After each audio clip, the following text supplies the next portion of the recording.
was scared to death. My parents thought they couldn't get along without me, but they did. And, yeah, they were worried. But I went in with four fellas right around this community. Went to Indianapolis the same time to get our physicals, and we were dispersed from there. That training was hard. That was something out there in the hills of Arkansas, Little Rock. That on those 10, 20-mile hikes, full pack. That was I mean, there was a lot of people passed out and all like that, but after so long a time, you got trained and you survived.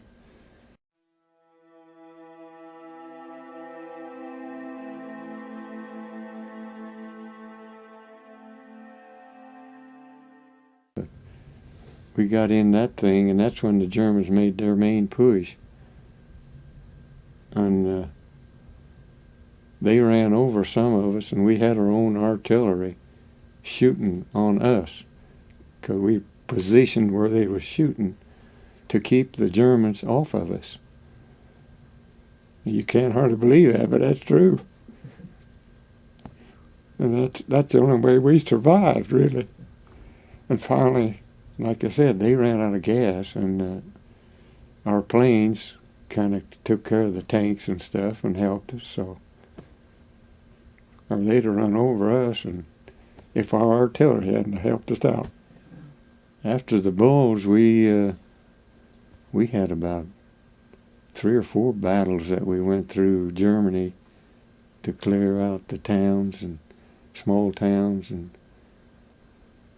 that's when I got that Bronze Star, and we were headed for Berlin. I mean, that's where we were headed after that, and to meet up with the Russians.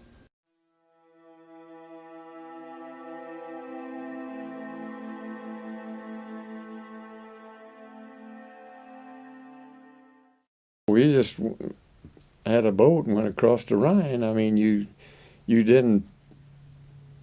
just crossed with your hands. You paddled with your hands, just going across. And you get on the other side, and you fan. 2 guys go here and 2 there, and you fan out, and you just ease or crawl yourself up to some. Crawl up. Hope you crawl on a German foxhole or something and catch them. That's about what you do. And if you're lucky, you don't get shot. You'd be surprised how many times you did that to get some information, if you could, and stuff like that. And I got shot. I had an overcoat on, a jacket, and I don't know what all, and that hit right there, and it stung. I thought sure I was shot. When I got back to the company, took my clothes off, just had a red spot there, and the bullet fell out. I was just lucky, that's all. Wow. We were on a scouting mission, but trouble was we hit the German too hard and killed him, and didn't get our prisoner. So, but we got back.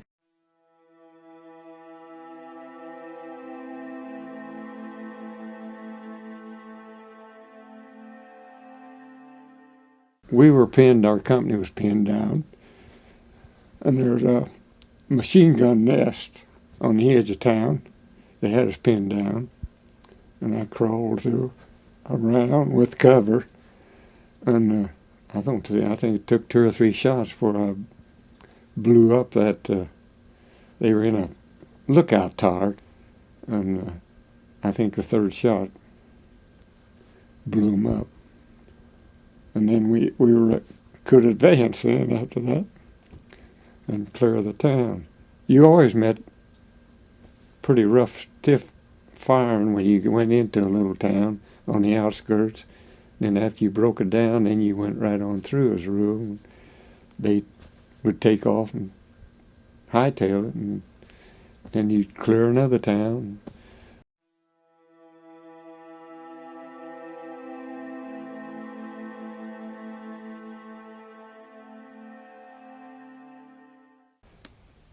You know, when I went over there, I didn't think I'd ever get back alive. I thought I'd never see U.S. again. But I was tickled to death when I got back. And all I wanted to do was get out and farm. That's all I was looking forward to. Get out and farm ground. Get on a tractor. That was my outlook.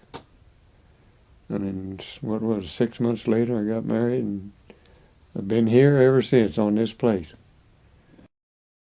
Sergeant Harold Finke, 35904-801 serial number, in the 75th Infantry Division.